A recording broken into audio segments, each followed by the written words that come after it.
জনম সফল হবে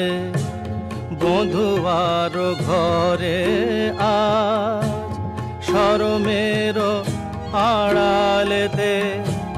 দেখা যাবে ফুল সাজ নিশিরাতে বিরহের